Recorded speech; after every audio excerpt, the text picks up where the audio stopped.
Hello everybody, my name is Natalia Leigh and I'm the author of the young adult novels Highborn and Way of Spears, and today I am doing a 4K Q&A. I recently hit, boo-boo, please don't mess with that. I recently hit 4,000 subscribers on my YouTube channel and I am so blown away by all the love and support that I have received over this, year and a half? I think that I have been actively making videos now, so I want to say thank you so much to all of you that have supported me on this YouTube journey and on my writing journey. I am so grateful to all of you, and today, in celebration of hitting 4,000 subscribers, I am answering your questions. So without further ado, let's jump right into it.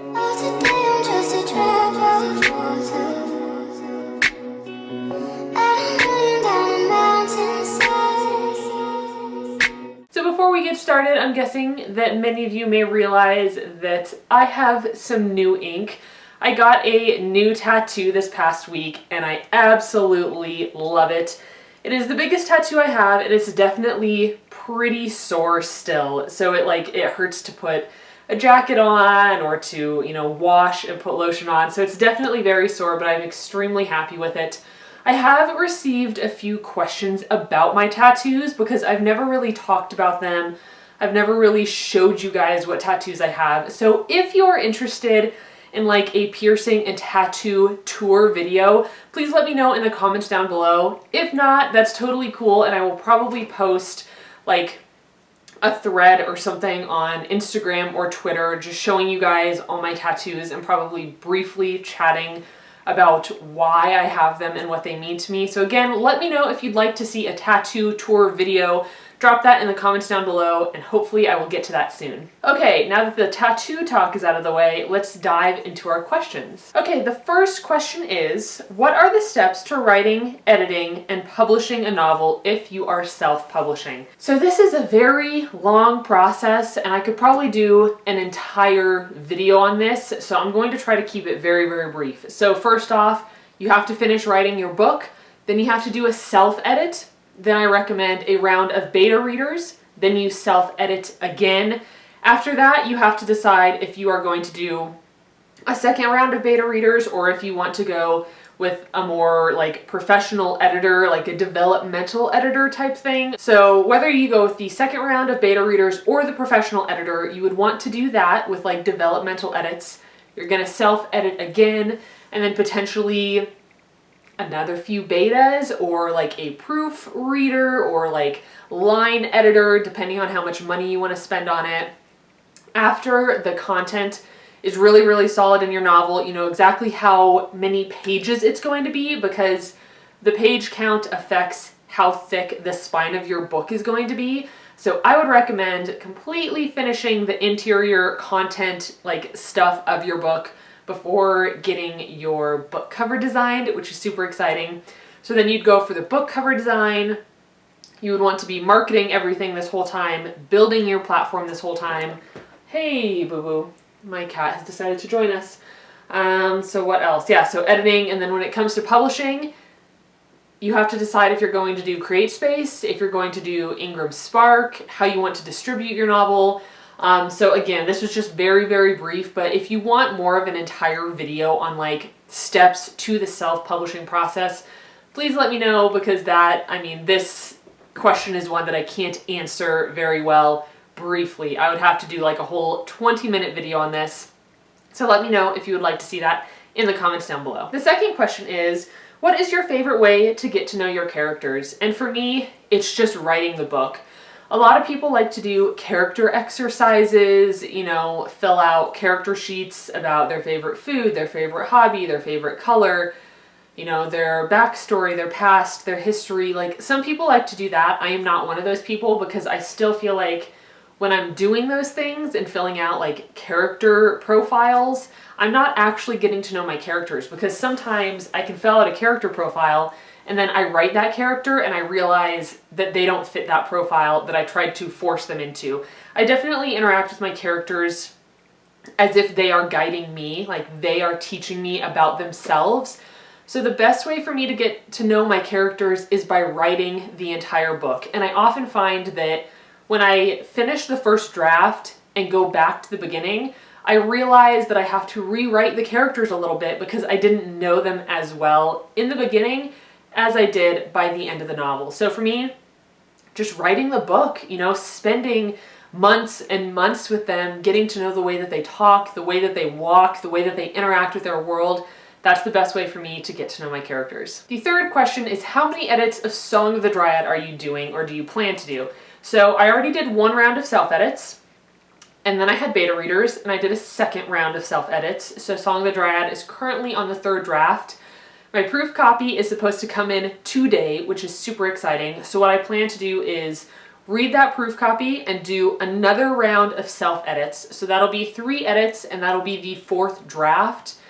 And I think at that point, I'm going to be ready to start querying agents seriously, like really throwing myself into the querying process. And then if I am fortunate enough to land an agent, there will absolutely be probably multiple rounds of edits after that. But for myself, I think I'm going to do 3 rounds of edits, 2 of those being highly developmental, and then the 3rd and final edit mostly being changing word choice, polishing things up, making sure everything reads smoothly, trying to clean up spelling errors and grammatical mistakes. So probably those 3 rounds of edits. All right, so there are actually a few questions within this number 3. So the next one is, once Song of the Dryad is officially done, are you going to start a new project outside of the Song of the Dryad universe, or are you going to focus on another book in that world? This is a great question, and it's also a tricky one because a lot of this comes down to, am I going to be fortunate enough to get a book deal or am I not? So if I do get a book deal, then a lot of that, you know, the next project I work on will be dependent on a contract, on, you know, what the agent and the editor have to say. And again, I've never been through the traditional publishing process, so I'm not really sure how that works. But from what I understand, you know, right now Song of the Dryad is a standalone novel with series potential. So it's, you know, it's possible that I could sell Song of the Dryad and a sequel. It's possible that I could just sell Song of the Dryad. So that would be dependent on what like an agent and publishing house have to say. If that doesn't work out for me and I decide to self-publish instead, then I do have a book idea in mind right now that is still within the Song of the Dryad universe, and it would be a prequel of sorts. So in Song of the Dryad, you know, you have your group of characters, but many of my beta readers have been asking questions about how did things come to be in this world? You know, why are things the way they are in this present time? And the more I thought about those questions, the more I realized that there is an entire story that has happened before Song of the Dryad happens. And I would really love to write that story. It would be a story of a character that lived multiple generations before the main character in Song of the Dryad. So like I said, it would be a prequel, but the way I'm picturing it, like, and thinking about it in my mind right now, it would be like each of the books are standalones, so you could read either one first, and they would still make sense. Kind of like if you've read the Graceling trilogy, there are 3 books, but you can read Fire first, or you can read Graceling first, and then Bitter Blue is kind of the 3rd one. So I imagine it would be something like that, where this next book I write would be the prequel to Song of the Dryad, but you could read either one. And then if for some reason I didn't work on the Song of the Dryad, I'm really thinking that I would like to go back to Fire Tongue, which is the book I wrote before Way of Spears. I absolutely loved it. I still am so in love with those characters, but I was not yet advanced enough in my writing skills to write the book I was trying to write. It definitely had mystery thriller vibes to it. And I didn't know how to structure that. I wasn't very good at filling plot holes and figuring out how to plot in a successful way. So it has a ton of problems and plot holes. So if I don't write the book in the Song of the Dryad universe, I would want to go back to Fire Tongue and rewrite that with the new skills that I've acquired over the past year and a half of working on Song of the Dryad. All right, and now the next question is, how do you order a proof copy of your book? I should do an entire video on this. Again, let me know down below if you want to see an entire video about how I order proof copies, But pretty much what I do is, I already have a CreateSpace account. You have to format your book, upload it to CreateSpace. So you upload the interior files, you make sure everything looks okay, you upload a cover, and then CreateSpace has to approve both your cover and your interior format just to make sure it works with their guidelines. And after they approve it, then you can order a proof copy, because it's like, your interior and your cover are approved. Now you need to actually have that proof copy to make sure that it's free of any errors. There's not like random blank pages, because that happens to me all the time. Like, I'll move something around and then it'll result in a blank page that I forgot to take out. So a proof copy is great for finding those. So yeah, you have to get through that review process with CreateSpace first, and then you can order proof copies. But if you'd like more information, let me know, and I can definitely do an entire video about how I order proof copies of my novels. Okay, this next question is great. Question number 4 is, I love all the owls. What do they signify to you, or what do you love about them? And I have been fascinated by owls for a few years now, and many people look at the owl and think of it as something representing wisdom, a very wise creature. And I definitely see owls as like very wise creatures and wise beings, but I also interact with them on a deeper kind of mythological level, in that owls have been known to be messengers and bringer of omens, whether that's good omens or bad omens. Owls, like where I live, owls are very, very rare. I do not see them very often. I do not hear them very often. So if you are lucky enough to see an owl, or when I have been lucky enough to see an owl, I definitely interact with it on more of a spiritual level. It's not just a beautiful creature that, I'm fortunate enough to see. It's very much a messenger to me. I see it as a spiritual being that's trying to bring me messages. All right, question number 5 is, what does your marketing plan look like for your book? Let me be honest with you, I do not have a marketing plan. I feel like right now I am really just focused on how the heck am I going to publish this book? Like, am I going to be fortunate enough to get an agent and a book deal? Or am I going to go the self-publishing route? Either way, I need to have a marketing plan, because whether I'm traditionally published or self-published, I will still need to market my book on my own. So whether you have self-pub or traditional pub, you're going to have to market your books by yourself. You can't just depend on somebody else to do it for you. So I don't have a marketing plan. I wish I could tell you I do, but I don't. When I figure out how to make a marketing plan and I figure out what mine is, I'd love to share it with you. Okay, question number 6 is, why fairies? This is an awesome question.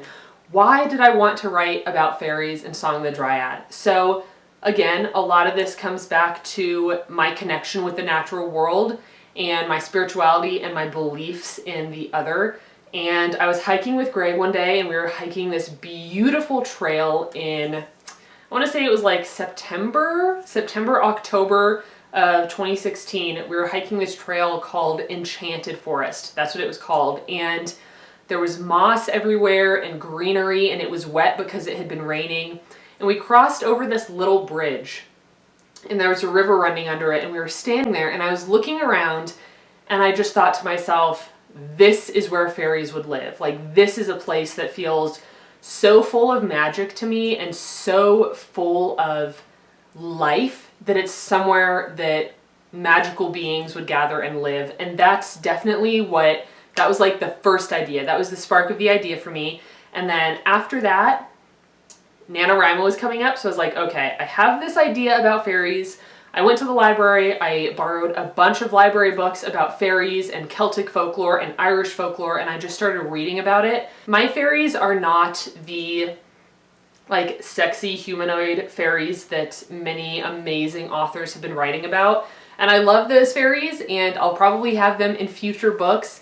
But right now my fairies are very traditional and based in folklore. So we have, if you pick up like a Brian Froud book and you look at some of those photos and some of the folklore he attaches to his illustrations, those are the types of traditional fairies and creatures that are in my novel. So for me, it was really just, hiking that trail and feeling the magic in that place and wanting to explore the possibilities. All right, question number 7 is, at what age did you start writing and why? So I've always written, but when I was younger, I wrote for school. You know, when we had to write little book reports or little stories for class when I was in elementary school, I really enjoyed it. I remember I wrote a story about Paula Abdul once. It was like a Paula Abdul story about going on American Idol, and I wrote this little story, and I actually won something called a Kiwi Award when I was in school. And I was so excited about that because it's the first time I remember writing a fictional story and being so involved in that world and so excited to live in somebody else's body and tell the story of somebody else. And what actually happened was my 4th grade teacher actually called my parents and accused them of writing the story for me, which was horrible. She actually called me out in front of the class. Like, I raised my hand to read my story to the class, and in front of everybody, she accused me of having my parents write my story for me, so she wouldn't let me read it in front of the class. And my parents were so pissed off that they called that teacher and had a chat with her, and after that was when I won this Kiwi Award. And I feel like my teacher probably did that because she felt so embarrassed at having accused me of having my parents write it for me when actually I was the one that had written it. So, you know, I was very, very young. That was 4th grade, and that's kind of when my love for writing kind of sparked. But then I didn't realize that I wanted to do it seriously until, I want to say, like, high school, because during high school, again, I've talked about how I used to participate in text-based role play forums, and that was my life. Like, for 6 years, I spent all my time in front of a computer writing stories with my friends, and I absolutely loved it. I fell in love with the craft of writing. I fell in love with characters and developing their histories and really getting to know them. So that's when I knew that it was something I wanted to do in the future. But then I didn't finish my first book until my freshman year of college. I had started books before then, but I had always abandoned them. I didn't know how to finish books. Like, I definitely feel that finishing books is something that you have to learn how to do. You have to learn how to discipline yourself. You have to learn how to push through writer's block. So once I learned how to do that, I was like, you know what? I can do this. I can be an author. I can chase these dreams. I can accomplish all that I want to accomplish. And I've pretty much been going nonstop since then, and I have no intention of slowing down. All right, question 8 is, do you prefer plotting or character arcs? I'd have to say plotting. I'm definitely a hardcore plotter. I plot everything out before I even sit down to write the novel because I don't like not knowing where I'm going. And as for character arcs, I feel like those happen more naturally for me over the course of the novel, because as I'm plotting it and I see the journey that these characters are going on, I'm able to figure out how to complete their arcs and how to take, you know, this character that was this way at the beginning of the novel and make sure that they have a journey that changes them by the end of the novel. So I'd say that plotting is like the overarching thing that I do. And then figuring out character arcs kind of goes along with that. So I'd say I prefer plotting, and then character arcs kind of follow along in the wake of that. All right, the next question, question 9, is absolutely wonderful. And the question is, how do you find balance in your everyday life between writing, pet sitting, a healthy lifestyle, etc.? So for me, it definitely comes down to setting routine for myself. I am very much a creature of habit. And unfortunately, I'm also somebody that has pretty intense anxieties. I have really bad social anxiety, and that makes it really difficult sometimes. I am a pet sitter, so usually I'm just working with my pet sitting clients. But, you know, I also have to meet the owners of all those pets, and I have to be on phone calls all the time, and doing stuff like that is really difficult for me. So I try to set schedules for myself that allows me the quiet, isolated downtime to just work on my writing, and that's usually in the mornings. You know, I wake up between 7 and 7:30 typically, and then I will work on my book, you know, do plotting, editing, writing, whatever. for about 3 hours, 3 or 4 hours, depending on how many pet sitting clients I have during the day. So the most important thing to me to maintain that balance is sectioning off blocks of time when I know I can just relax and focus on writing. This past week, you may have noticed that I didn't have any videos go live, and the reason for that is I had so much pet sitting that I was feeling very overwhelmed, very stressed out and anxious, and I didn't even have the time to sit down and film a video. It's not always perfect. Like, my life is not always balanced. Like I said, this past week, I had no balance. This is the first time in a week that I've been able to sit down with a few hours and film a video, which I'm very fortunate for. But I'd say, scheduling myself is number one. And then as far as a healthy lifestyle goes, for me, a healthy lifestyle, or my healthy lifestyle, is very much tied to my mental health. So if I feel calm, I feel rested, and I feel like productive in a day emotionally, then I'm able to eat very clean. I'm able to exercise. I'm able to get outside for a hike, do yoga, have my self-care routine. Like, the healthy lifestyle comes along with my emotional well-being and my mental state, which is dependent on scheduling myself and having balance between all those things. Again, another great question. There are so many questions on this list that have kind of given me ideas for entire videos, because finding a balance between your working life, your self-care, and your writing life can be extremely difficult. And it's something that I'd like to talk about in a future video. I could spend 20 minutes just talking about that. So if any of these questions I'm answering bring up further questions in you, please let me know down below so that I can either answer them in the comments, or I can make an entire video for you pertaining to that question. All right, the next question is, how do you keep up on and keep track of conversations you have on Instagram? I feel like I don't have very many conversations on Instagram. If people are commenting on my photos, then I try to comment back. And if people message me, then I try to message back right away so I don't forget about it. But honestly, I don't have very many conversations on there. There's not a lot of back and forth. It's mostly just a comment, and then I comment back, and then it's done. But also, I'm somebody that gets distracted quite easily, and I don't keep up with conversations very well.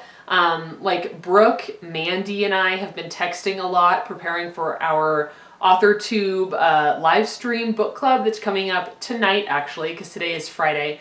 And I even forget to text them back. They will have exchanged 15 text messages, and I'm just totally out of the loop and not part of the conversation because I'm just bad at it. So I'm not very good with keeping up with conversations. I'm not always good at answering messages, and that, unfortunately, is just part of my personality. I'll read a message, and I'll answer it in my head, and then I'll forget to actually answer it through social media. So if you're somebody that has ever sent me a message, and for some reason you haven't received a response, it's not because I don't want to respond to you. It's probably because I read your message, I responded in my head. I thought of what I would say back, and then I just totally forgot to send it to you. So I'm not great at it. I'm not great at keeping up with conversations, and I apologize if I've left any of you hanging. Okay, this next question is another great one, and it is, do you have any tips for getting out of a writing slump? I'm finding that although I want to tell the story I'm writing, and I know what I need to write and where the book needs to go, every time I sit down to write lately, it feels flat, and I don't have the same spark I had when I first began. This happens to me in every single book. I'm really excited, and then I get to the middle chunk, and I'm like, I hate this story. This story is super boring. I don't want to write it. If you want to hear more about that, you can go watch my very first Tea Time episode, in which I thought about abandoning my fairy novel, which is now Song of the Dryad, but at that point hadn't even been titled yet. And I was definitely in that point where I was in a writing slump. I wasn't interested in the story. I didn't want to write it. But what I found was, if I am feeling that way, if I'm feeling stuck and not motivated, it's usually because I have gone the wrong direction with my characters. So if you were feeling really excited for a while, and then suddenly it's you kind of want to write, you kind of know where it's going, but you're not motivated anymore, or you're not excited, I would say look back on your story, read through it, look back at the point where you stopped being excited, and ask yourself if you went in the wrong direction. Because that happened for the first draft of Song of the Dryad that I wrote for NaNoWriMo. I wrote 50,000 words, just a little over 50,000 words. I thought about abandoning it, and then I realized that I was just telling the wrong story. I was not telling the story that was exciting to me. I had gone in the wrong direction, and I ended up cutting 49,000 words, and I just kept the prologue or something like that. Like, I just kept 1,000 words.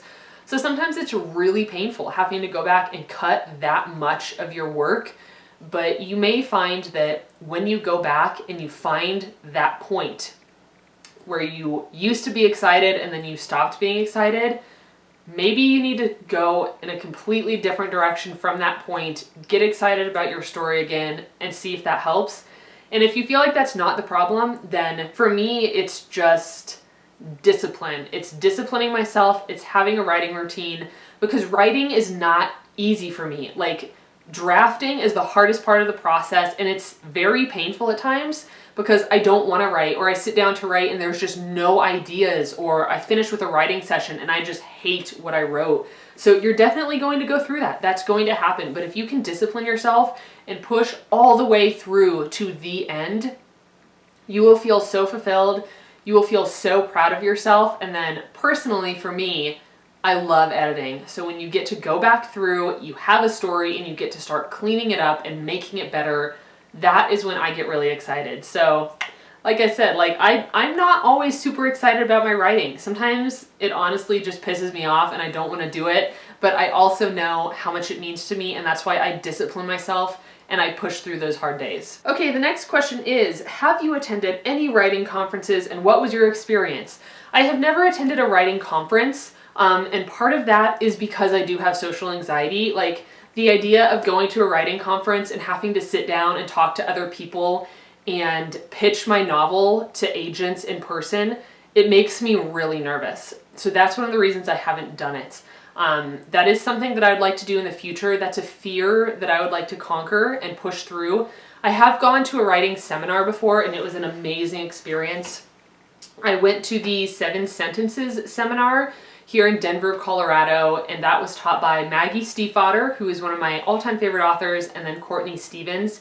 And it was phenomenal. Like, we spent an entire day, I want to say it was like 8 or 9 hours that I spent there in this seminar, and we had a workbook, and you know, we listened to Maggie and Courtney and they taught us about plotting and the first 7 sentences of your novel and how imperative those are. And I came out of that seminar so excited about my novel, and then I went home, I stopped writing, and I went back to my outline and I did an entire outline, a totally new outline with the information that I learned at that seminar, and then I started rewriting from chapter 1. So again, you can go back to my writing vlogs and you can hear me talk about my experience with abandoning the second draft of the novel. Like, I wrote the first draft for NaNoWriMo, I scrapped all of it. I wrote the second draft, ended up scrapping most of it in like March or April, and then I completely rewrote everything, and that draft is the one that I finished in October,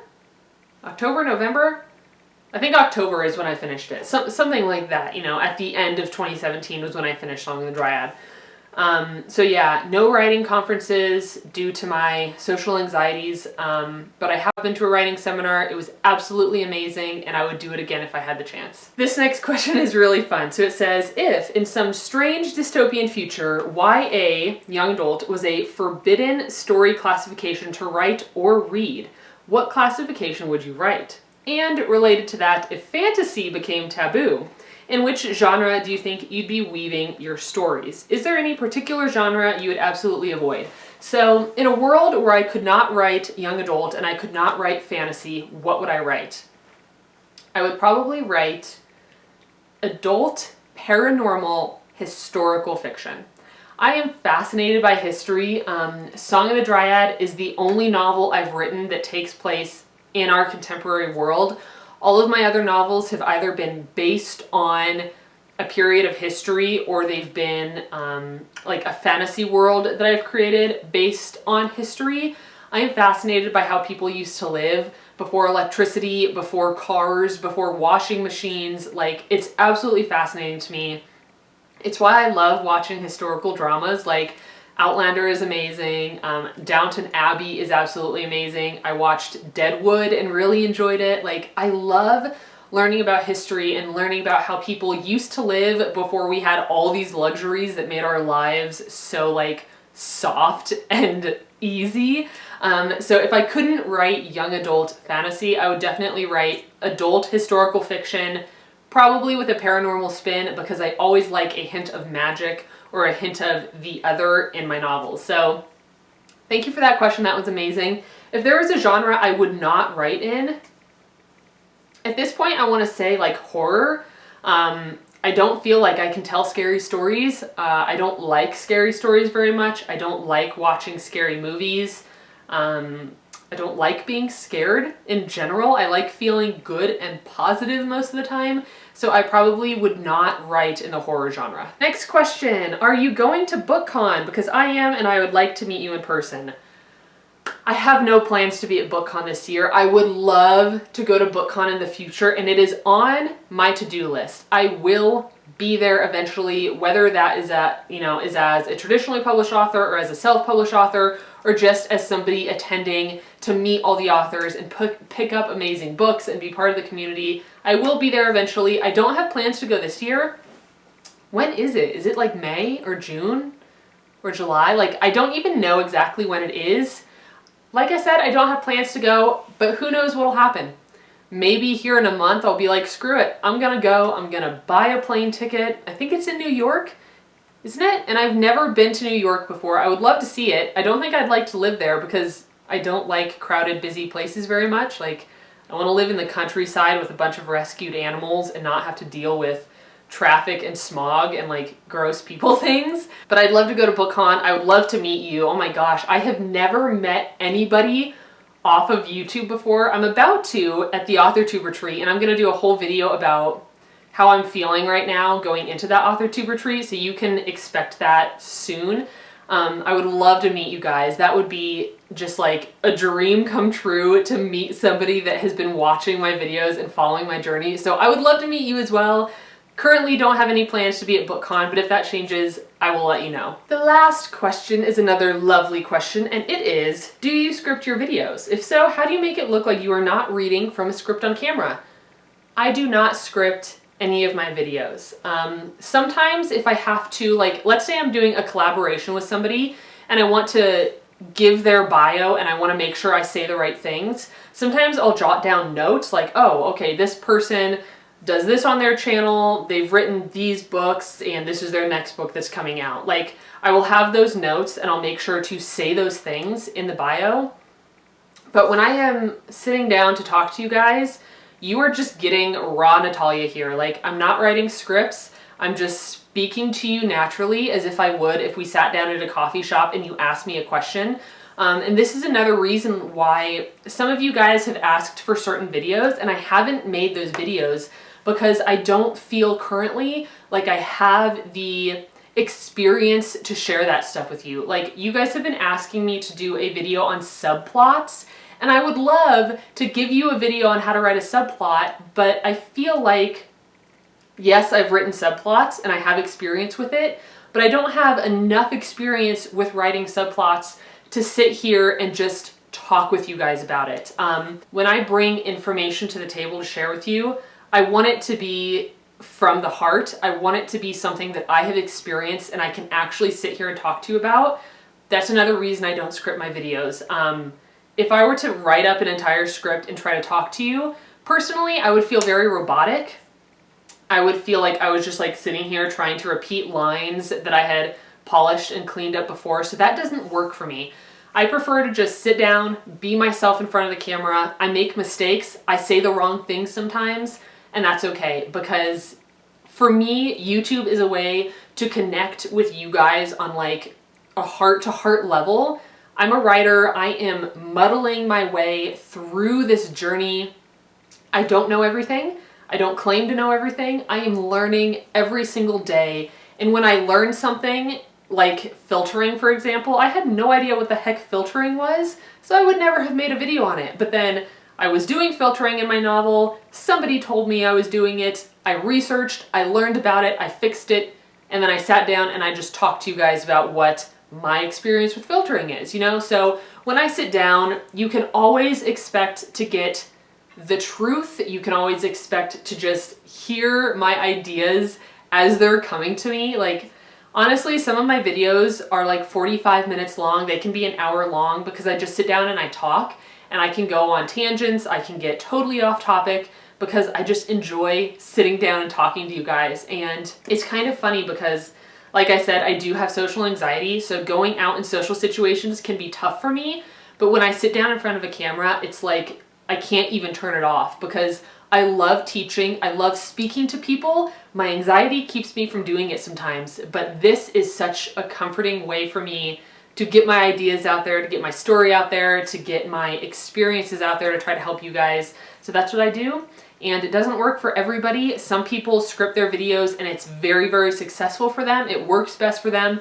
For me, I freaking hate how it sounds if I try to script a video. Like, when I was learning how to do YouTube and learning how to do videos, I would try to do it. I would like type it out on my laptop and then have my laptop like sitting right here, right out of view. And I would look at it and I would try to memorize it and then I would try to say it to the camera. But when I do that, you can tell I'm doing that because it's like I say something and then I stop and I look at the screen. And then I say something and I stop and I look at the screen. So there would be a lot of cuts. It wouldn't flow very well for me. And again, other people do it. Other people are very successful at it. There are many author-tubers I watch that deliver spot-on information because they have written their script beforehand, so they make sure that they're hitting all the points that they want to hit in that video. That doesn't always happen for me. You know, sometimes I film an entire video for 45 minutes, I edit it, and I'm like, dang it, like I forgot to say this one thing that I wanted to say. So that's kind of the danger of not scripting and of just sitting down and talking to you, but I highly value being genuine to you guys. I highly value being honest and transparent and just telling you the truth. So that's why I like to sit down, just run my mouth off at the camera, and then that is what you get to see at the end of the day. Whew, okay, so I have now been sitting in front of this camera for 42 minutes and I'm feeling great. I am so very excited to have hit 4,000 subscribers. I never thought I'd get to this point. Like, when I had 60 subscribers on my channel, I was over the moon excited because I was like, oh my gosh, 60 people are watching me, 60 people are interested in what I have to say, and even that, like 50 subscribers or 100 subscribers, that is such an accomplishment. Like, putting out content that 100 people log in to watch is amazing. So the fact that I've been able to hit 4,000 is just mind-blowing to me. I honestly never thought I would be at this point, and I'm at this point because of you guys. Like, my channel would be nothing if you guys didn't like it and didn't want to return to watch the content that I'm putting out. So this is a celebration of you guys, I feel like. I'm here to thank you, to tell you how grateful I am for your love and your continued support. I plan to continue putting out a bunch of writing journey videos. Those are what I'm really enjoying right now because I'm in a part of my writing process that is very new to me. I have never queried before, and I plan to start querying here very soon, hopefully in the upcoming month or so. So I really want to walk you through that process. I want to walk you through the journey, the highs and lows. You know, I want to share that with you guys because I feel like it's important. I often see very successful people and you only see them when they're successful. You don't see the years of hard work and struggle that it took them to get to that point where they're successful. And that's why this channel and putting out regular like writing journey, writing process related videos is so important to me because I want you guys that are like writing your first book, you're struggling through your first book, I want you to be able to see my videos where I was in the same boat. And then I want you to feel inspired when you see that you can push through it. You can finish that draft. You can finish your second draft. You can do beta readers, finish your third draft. Like, you can do it. And I hope that these videos I'm putting out show you that and demonstrate that to you. Like, all of us struggle. All of us have a really hard time on this process. It's not easy. It has never been easy for me. Writing is extremely difficult. Drafting is the hardest part of the process for me. But that's why I'm doing this. It's like, I love, sometimes I even catch myself looking back at my own videos and being like, oh my gosh, I've learned so much since then. Like, if you watch that first tea time video where I'm talking about potentially abandoning my novel, oh my gosh, I had no idea what was in store for me. I had no idea that Song of the Dryad would become my favorite book that I've ever written. I had no idea that I would pour so much love and energy into this project to make it what it's become. And it's really fun to look back and to see myself feeling blue and feeling down about myself and down about my writing, and then to be at this point and be able to say, I freaking love this book and I can't wait to share it with you. Like, I never would have gotten to this point if I'd given up back then. So I want you guys to not give up, to continue working really, really hard. Watch my videos where I'm feeling down and out and I'm like, oh my God, I'm gonna throw this book in the trash because I hate it so much. Watch those videos, get motivated, get inspired, and work your butt off until you are holding your book in your hands, because I know you can do it. Thank you so much, guys, for joining me today. I love these Q&A videos. I love just sitting down and sharing my honest self with you. It's so much fun for me because it's like I get excited in the morning when I know I get to sit down and film these videos because they're my favorite to film, where I'm just chatting with you. So I hope you enjoyed it. Again, leave any further questions in the comments below. If you want a video on an entire topic, such as, you know, writing, editing, publishing, you know, a self-published novel, like that could be a whole series. If you want that, let me know. If you want a whole video on my social anxieties or how, you know, I balance life and anxiety and writing and working, like if you want those videos, let me know, because I want to put out content that you guys are looking for. All right, well, this is it, I guess. Tonight I'm doing my first ever live stream.